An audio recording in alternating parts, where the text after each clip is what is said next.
Hello, everybody, and welcome back to the BeamNG.drive Tough Car Challenge. Today's contestant is the Gavril Bandito.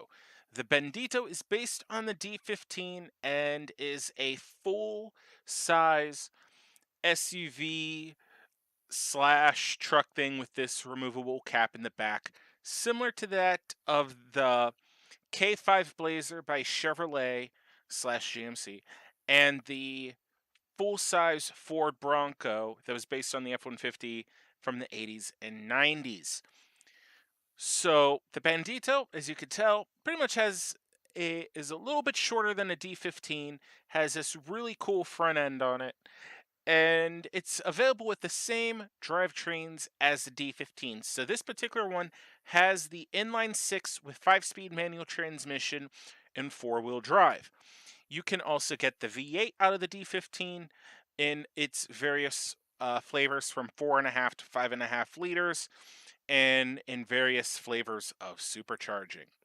So, since this kind of plays off of the Gavril D15, our best performing D15 was the D15 Custom Classic with 4 3/4, and our worst performer, which is actually our only second performer for the D15, was the D15 Sport with 3 1/3.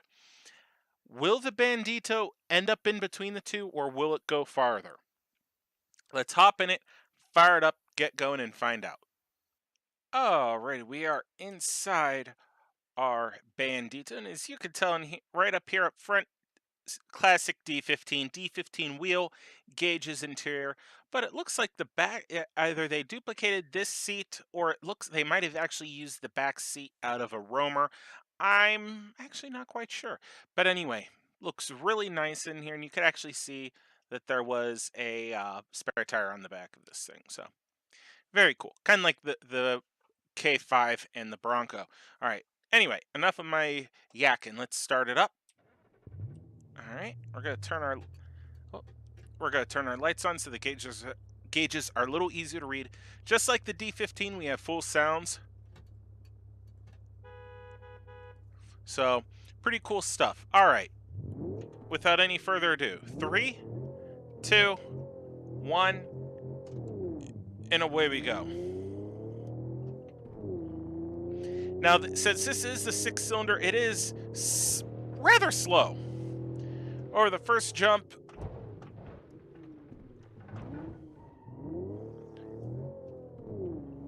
first gear is rather short, so that does help it get going. Come on.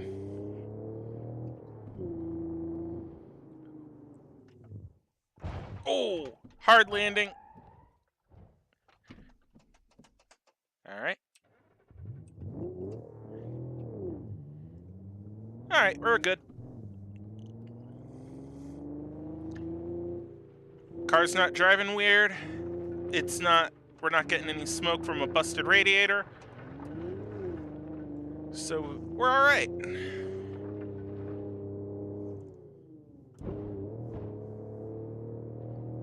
Yeah, and this thing definitely is driving straight, so good. That is a very good thing. Oh yeah, definitely as 4-wheel drive engaged, it is not liking some of these turns in 4-wheel drive mode. And yes, I can upshift to third, but this is such a small course, I'm gonna have to downshift right away. Just like that. Alright, here we go. Turn! This is not a race car, this is a big, heavy, lumbering SUV that has completed 1 lap.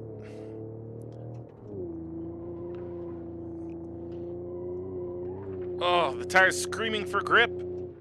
Oh! Whew! Up the Widowmaker. Oh, get back on the track. There we go, we're good.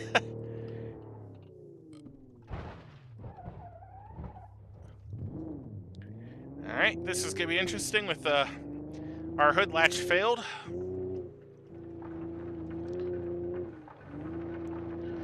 Well, it's not flopping up too bad. Oh, I take back what I said. All right, 1.5 laps down.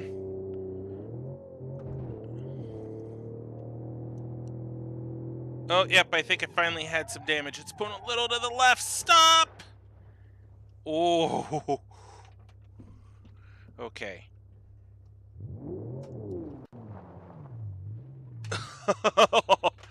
Oh, I think that's the first time I was able to save it from going over the cliff part of the Widowmaker. Holy crap! Ha ha ha! Hell yeah! All right, over the third jump here.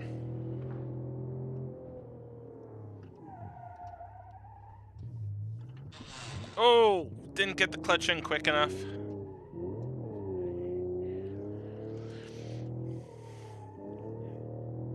I'm sure this thing would turn a little bit better if I had disengaged the transfer case, so I would only be putting power to the rear wheels instead of all four, but that's okay.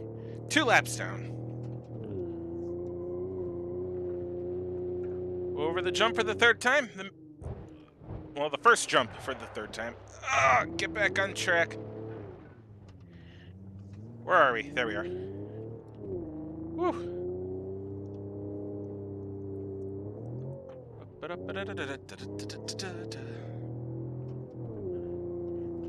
Oh dear. Oh. That could have been worse.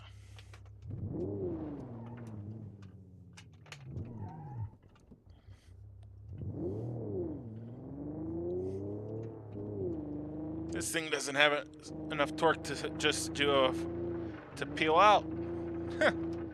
Alrighty, we're coming up on 2.5. We're going to be pulling in at the end of this lap to give this truck an inspection because it is actually kind of overdue. I should have pulled in at the end of the last lap, but that's okay.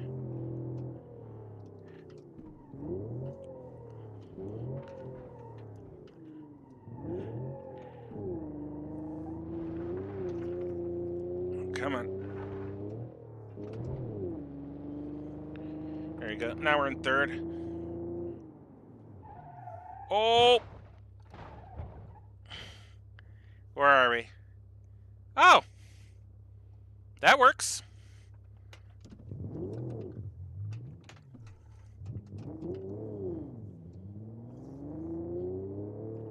Oh. This thing is shaking and I can feel it in the wheel as well. This thing has a busted wheel. Not necessarily a flat, but just a busted rim and tire. Oh! Damn it. That did not help.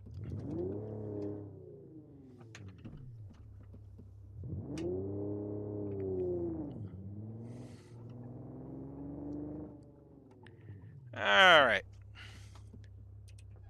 Set the park brake, turn everything off. Let's hop out of this thing and see what's happened to it.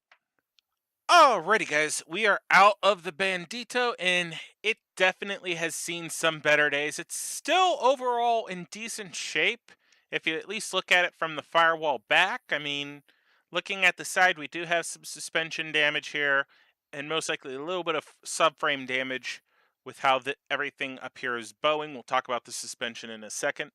But the rest of the body line on the rest of the truck seems pretty good. Rear suspension seems okay. The rear end seems okay. It's just, we obviously knew about the windshield because, well, we were looking through it. But yeah, the front end has really been what's been taking damage. This wheel has a bit of a kick out on the one side. This one looks to be the same going the opposite direction, but this thing, the steering geometry is it's not screwed really badly, but it is pretty bad. So watch this. I'm going to turn the wheel to, as you're watching it, to the right, but to my left, to full lock. And you can see that the driver's side dropped down a little bit. All right, go back to center. It kind of dropped on the right, on the passenger side too, but now full passenger, all the way to the right, my right ear left. Same thing. It's kicking, it's leaning down, but it's not like, it's like the rack is twisted. but it's twisted in such a way that it acts the same. It just drops that corner down. It's really weird. But both wheels are obviously still attached. Actually doing that. Oh yeah.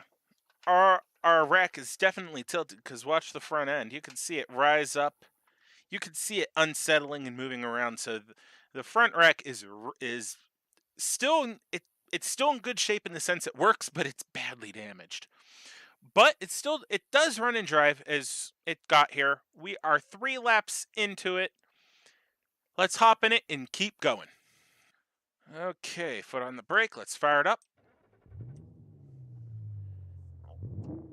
All right. Foot on the clutch. Release the parking brake. Put it in first. 3, 2, 1, and away we go. Whole lot of nothing. The hood's still flopping around. Should have found a way to secure it or something, but that's okay. Oh. All right, first jump.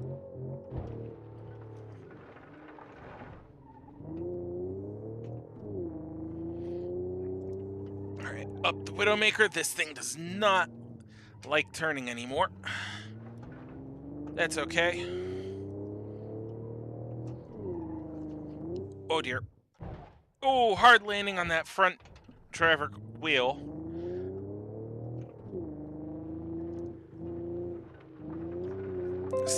Oh crap. Oh dear, oh dear, oh dear, oh dear, oh dear, oh dear. There we go.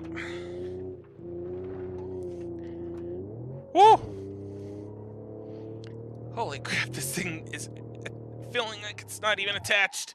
It's attached because it still turns. Oh, shit. Oh. We blew both drive shafts. Oh, man. We were doing so good. We were doing so good. Oh, let's go. Well, we finally blew the radiator out, but we Oh. That's part of our problem. Look right there. Part of the transmission is coming through the floor. Oops. Well, this door gave up its ghost. All right, let's go ahead, shut it off, hop out, and see what's happened to this thing. Well, from looking at this side of the truck, you wouldn't be able to tell much of any difference. You can kind of see it sitting off. And this door is now sprung. But, I mean, driver's side looks good.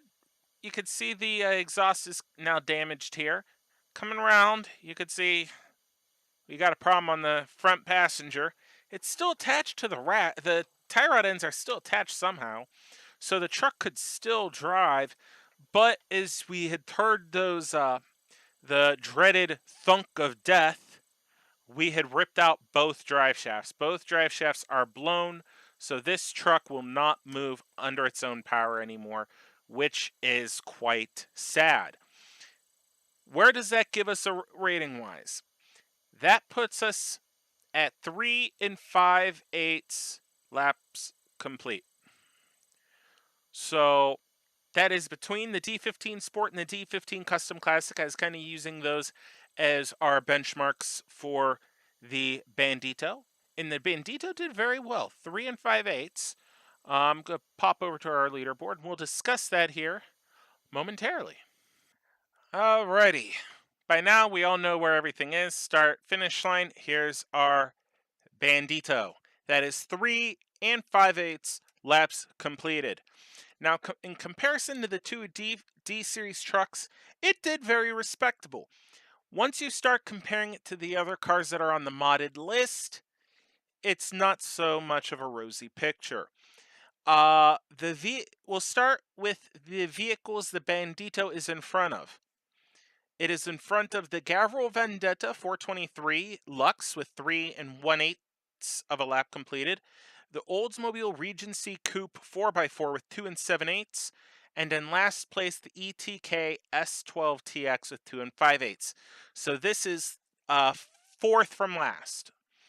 Some of the vehicles that's in front of the Bandito is the Dodge Coronet 383 and the Oldsmobile Custom Cruiser, both with 3 7/8 of a laps completed. And then the Ibishu Kashira 3.5ZX with all-wheel drive with 4 and an eighth, which the Kashira is dead smack in the middle of all of our ratings. So it is definitely in the lower third of the modded cars, but still a pretty respectable showing, at least for the D series chassis vehicles, because this is uh, very strongly rooted with the D series trucks. So good showing, at least in that regards. Anyway, that is it for this episode of the Tough Car Challenge. I hope you guys have enjoyed it. Please like, please subscribe, all that good fun stuff. Until next time, guys, have a good one.